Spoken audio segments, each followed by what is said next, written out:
I needed to be an adult. I needed to man up. And all of a sudden you're like, oh shit, yeah, no, actually my life is a little bit more complicated than I realized. So the thing that really hit home for me when I started thinking about putting together my death folder was, my affairs are complicated and messy. I literally have over a dozen mortgages. I have 2 corporations I own. I have probably over a dozen bank accounts. I have RSP accounts at 2 different banks. I use 2 different financial institutions to store a lot of my assets.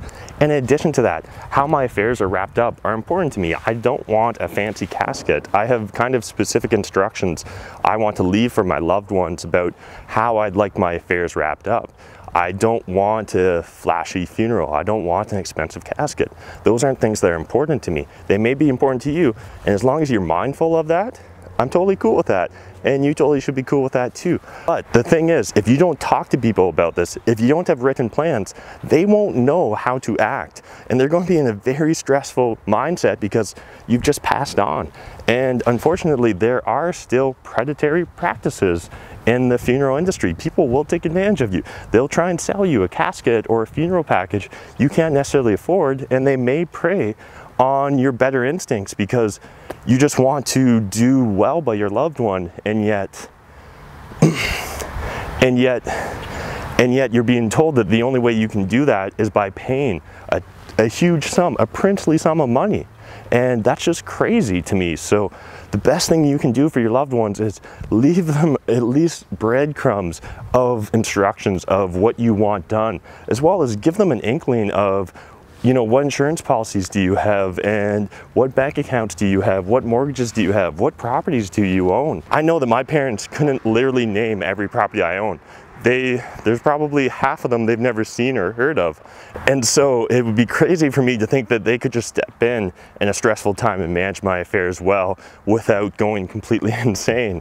So I needed to be an adult. I needed to man up. I need to start planning for the eventuality that I'm not going to be here. And whether it's my parents dealing with it, whether it's a lawyer, a trustee, my sister, it doesn't matter. I don't want them to be stressed out. I don't want them to be freaking out about trying to wrap up my affairs while they're potentially mourning my passing on. Maybe they're celebrating my life. I think that'd be better, but most of us have a tendency to mourn. So yeah, I think this is actually really important, guys. I know a lot of you probably won't take action on this because you're going to think that you're too young, too healthy, there's better things to do, but this doesn't need to take a lot of time. And I mean, like, worst case scenario, just do the lazy man's approach, print off all your bank accounts, write some notes beside them, do a few explanations of what you want done with yourself, print off one of those DIY wills, fill it out. Yeah, it may not be legally binding, but it'll at least leave basic instructions for your loved ones. Eventually go sit down with a proper lawyer if you want, make sure you get a legally binding will, do all that stuff. But honestly, this is one of those things where anything's better than nothing.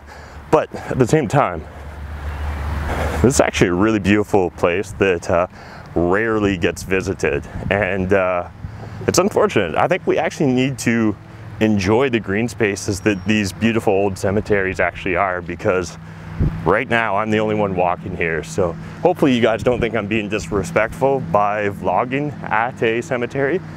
I don't think any of the dead people care. I'm sure they're probably just happy to have visitors. And so there's tons of different ways to go about structuring your death folder. I'm going to link to all of my favorite ones down in the video description down below. I hope you guys check them out. Just print one of them off or make a PDF of one of them. Start filling it out.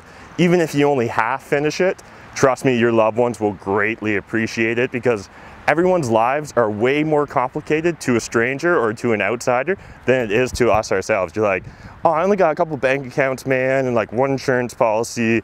Oh, but there was that 401k from an old employer or an old RSP. And all of a sudden you're like, oh shit, yeah, no, actually my life is a little bit more complicated than I realized. So let's think about it this way. What if your parents were to pass away right now? Do you know what they all own, what they all control, what their wishes are? Do they have a will? Where is that will? What lawyer did they use? Who's their accountant? And that's just the beginning. What insurance policies do they have? Do they have any coverage for their funeral? Have they prepaid their funeral? Do you know which cemetery they want to be buried at, or do they want to be cremated? Do you know what church What type of service do they want? Are there any meaningful knickknacks that they specifically want so-and-so to receive? Is there any charities that they want to give a significant portion of their assets to? Do they want a big flashy funeral, or do they want a quiet, silent ceremony? I mean, there's no one way to plan for a death. There's no one way to celebrate a life. So don't make your loved ones play a guessing game on one of the most stressful periods of their lives while they're dealing with your affairs and the loss of you as a person. So please, just go make everyone's lives easier by documenting what's going on in your life and having a death folder. Again, worst case scenario, be super lazy, just print off all your online accounts, print off an online will, fill it out. I don't even really care if it's legally binding. At least they'll leave some basic instructions on what your intentions were. Maybe they won't get followed. At least you've made your desires known. I think that's an important thing to consider as well. Just as a society, we just need to get so much better with dealing with loss, dealing with death. Pretending like it doesn't exist seems like a terrible strategy, and yet it's the strategy that all of us, myself included, usually revert to, and I think that's actually quite unfortunate. Talk to your loved ones, break down for them what your plans are, make their lives easier for when they have to deal with your affairs, and yeah, otherwise maybe just go out and hug your loved ones today. Why not? It feels like a great day to celebrate life, so I hope you guys go do that.